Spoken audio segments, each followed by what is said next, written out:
நாகர்கோவில் கவிதாலயா நாட்டியப்பள்ளி வழங்கும் பரதநாட்டிய அரங்கேற்றம், சலங்கை அணிவிழா மற்றும் நாட்டுவாங்க அரங்கேற்றம். இடம் எம்டிபி மஹால். நேரம் மாலை 4 மணி. அதிமுக பொதுக்குழுவை கூட்ட எஸ்பி வேலுமணி தரப்பு தீவிரம் காட்டி வருகிறது. 1000க்கும் மேற்பட்ட உறுப்பினர்களிடம் ஆதரவு கோரி கையெழுத்து பெற்றுள்ளதாகவும் தகவலானது வெளியாகியிருக்கிறது.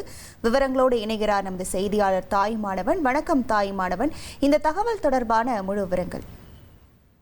சட்டமன்ற தேர்தல் முடிவுகள் எதிரொலியாக அதிமுக 2 அணிகளாக பிளவுபட்டிருக்காங்க. குறிப்பாக பொதுச் செயலாளர் எடப்பாடி பழனிசாமி தரப்புல ஒரு அணியாகவும், மீதம் 2ஆம் கட்ட தலைவர்களாக இருக்கக்கூடிய SP Velumani, CV. Shanmugam, C. Vijayabaskar, R. Kamaraj, Natham Viswanathan உள்ளிட்ட முன்னாள் அமைச்சர்கள் தலைமையில மற்றொரு அணியாகவும் என 2 அணிகளாக செயல்பட்டு வராங்க. ஒரு அணியை பொறுத்த மட்டில் தாவேக ஆதரவு நிலைப்பாட்டை எடுத்திருக்கிறாங்க. சி.வி. சண்முகம், எஸ்பி வேலுமணி தரப்பை பொறுத்த மட்டில் தாவேக ஆதரவு நிலைப்பாட்டை எடுத்திருக்கிறாங்க.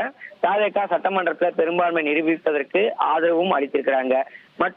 மறுபுறம் பார்த்தோம்னா பொதுச்செயலர் எடப்பாடி பழனிசாமி தரப்புல ஒரு அணியினர் தாவேகாவுக்கான எதிரான நிலைப்பாட்டை எடுத்திருக்கிறாங்க. பெரும்பான்மை நிரூபிக்க வேண்டிய ஒரு சூழல் ஏற்பட்ட போது எதிர்வாக்குகளை செலுத்தியிருந்தாங்க. இப்படிப்பட்ட நிலையில தான் 2 அணிகளாக பிளவுபட்டிருக்கக்கூடிய ஒரு சூழல்ல அதிமுகவுடைய சட்டமன்ற குழு தலைவராக எடப்பாடி பழனிசாமியும், கொறடாவாக அக்ரி கிருஷ்ணமூர்த்தியும் என அதிமுக பொதுச் செயலாளர் யாரை நியமிக்கிறாரோ அவர்கள் தான் செயல்படுவார்கள் எனவும், எனவே அதிமுக பொதுச் செயலாளர்களுடைய கருத்துக்கு எதிராக செயல்படக்கூடிய SP Velumani, CV. Shanmugam, R. Kamaraj உள்ளிட்ட முக்கிய நிர்வாகிகள் கட்சி பதவிகளில் இருந்து நீக்கப்படுவதாக பொதுச் செயலாளர் எடப்பாடி பழனிசாமி குறிப்பிட்டிருந்தார். அப்படிப்பட்ட நிலையில கட்சி 2ஆக பிளவுபட்டு 2 அணிகளாக செயல்படும் போது கடந்த காலங்களில் நீதிமன்றத்துடைய வழிகாட்டுதலின் அடிப்படையில பார்த்தோம் என்றால் அணிகளாக செயல்படும் போது யாரையும் நீக்க முடியாது, பொதுக்குழுவை கூட்டி தான் நீக்க வேண்டிய ஒரு சூழல் இருப்பதாக கூறி எஸ்பி வேலுமணி, சி.வி. சண்முகம் தரப்பினர் தகவல்களை தொடர்ச்சியா தெரிவித்த வண்ணம் இருந்தாங்க. இப்படிப்பட்ட நிலையில தான் உடனடியாக பொதுக்குழுவை கூட்ட வேண்டும் என்ற ஒரு நிபந்தனையும் அதிமுக பொதுச் எடப்பாடி பழனிசாமியிடம் முன்வைக்கிறாங்க. அது மட்டும் இல்லாம குறிப்பா தேர்தல் தோல்விக்கான காரணம் என்ன என்பதை பொதுக்குழுவை கூட்டி அதுல விவாதிக்க வேண்டும் என தெரிவித்திருந்தாங்க.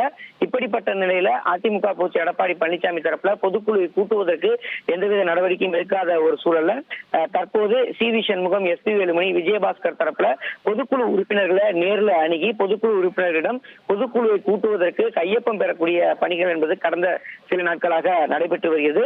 அந்த வகையில மொத்தம் உள்ள 1800 பொதுக்குழு உறுப்பினர்கள்ல சுமார் 1000 பேரிடம் பொதுக்குழுவை கூட்ட வேண்டும் என்ற கையொப்பம் பெறப்பட்டிருப்பதாகவும், மெஜாரிட்டி இருப்பதனால விரைவில் பொதுக்குழுவை கூட்ட வேண்டிய ஒரு நிபந்தனை என்பது விதிக்கப்பட இருப்பதாக தகவல் என்பது வெளியிடப்பட்டிருக்கிறது.